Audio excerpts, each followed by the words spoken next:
अच्छा, आप तमाम भोजपुरिया भाई लोगन के हम बार बार पौलगी करतनी। साथ ही भोजपुरिया राजा कॉमेडी चैनल के तरफ से भी आप सबके बार बार प्रणाम बा। भोजपुरिया भाई रउआ सब जानतनी कि देश ही ना पूरा संसार एगो विकट परिस्थिति से गुजर रहल बा।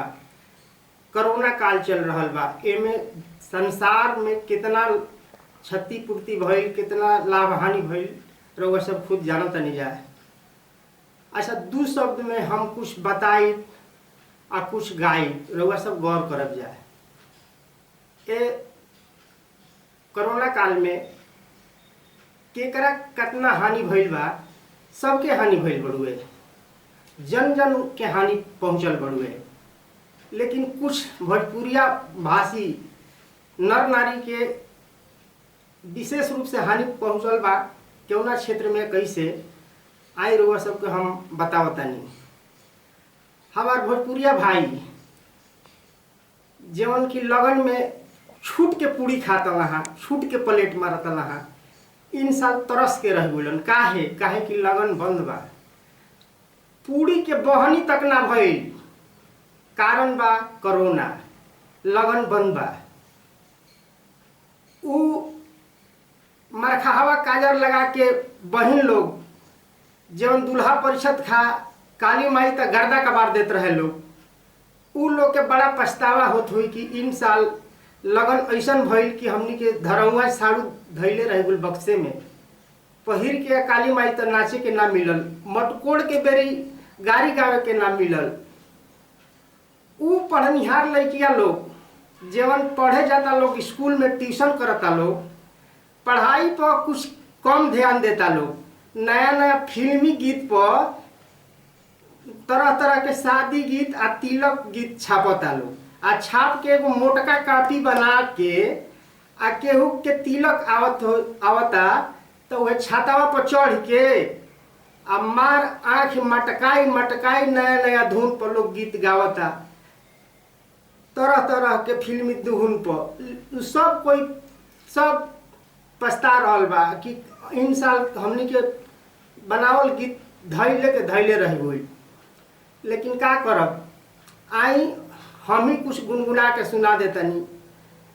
ई कोरोना का ह असलन में साच पूछी नू तो अपना हमनी के भारत देश के कुछ पड़ोसी देश बड़ा सन, ई हित देश कहाला सन।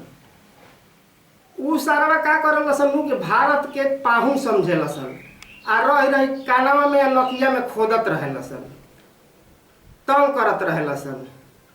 ओही में से एगो हित देश बड़ुए, वो अपना देश के एगो खास जगह वुहान में एगो अपन बेटी पैदा कैले बा, जौना के नाम है कोरोनावा। आ कोरोनावा पैदा क के आ ओकरा शादी खातिर उ पूरा विश्व में ओकरा के भ्रमण करे के छोड़ देले बा कि जाके अपन दुल्हा खोज कि कहाँ तोर दुल्हा मिलता है। आ उ कोरोनावा अपना देश के छोड़ी 213 गो देश में भ्रमण करत चलत या आज तक ओकरा मन जोग दुल्हे न मिलल। अब का जाने भैया कहिया ओकरा मन जोग दुल्हा मिली हन आ कि उ अपन शांति होके लोगन के चैन से जिए दी। तो चीन अपन बेटी भेज देले बा अपना इंडिया में भी, अपना भारत में भी कि जाके दुल्हा खोज ले। तो जब दुल्हा खोजे आइए बोल बिया तो आई हमू ई बहनिया जैसे छापेली लोग फिल्मी धुन पर गीतिया, तो ओहनिया लोग के गीतिया पर हम कैसे गावतानी कोरोना के ऊपर। के ई बेटी नमः कोरोना, कतना लोग के हाथ में धरल सी झूना झूना, कतना लोग के हाथ में। चीन के ई बेटी नमः कोरोना, ढेर लोग के मुड़ी में पेनल सी फूल गेंदावा, ढेर लोग के मुड़ी में। चीन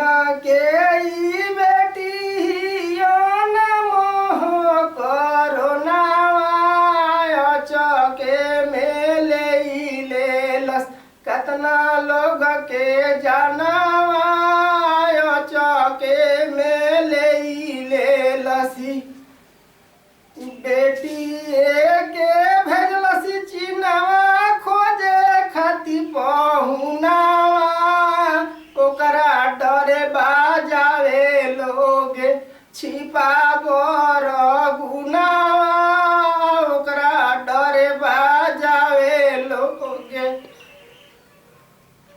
सब कोई के लगन बंधवा फैलबा सगुनावा घूमी घूमी करोना चूस तिया सबको खुनावा घूमी घूमी करोना भोसड़ी चूसतिया खुनावा मार्चय परिल मई के बदयाई जुनावा जाने कैसन खोजतिया दुल्हाई नमुनावा जाने कैसन खोजतिया चीन के ई बेटी नम करोनावा कतना लोग के हाथ में धरलसी झून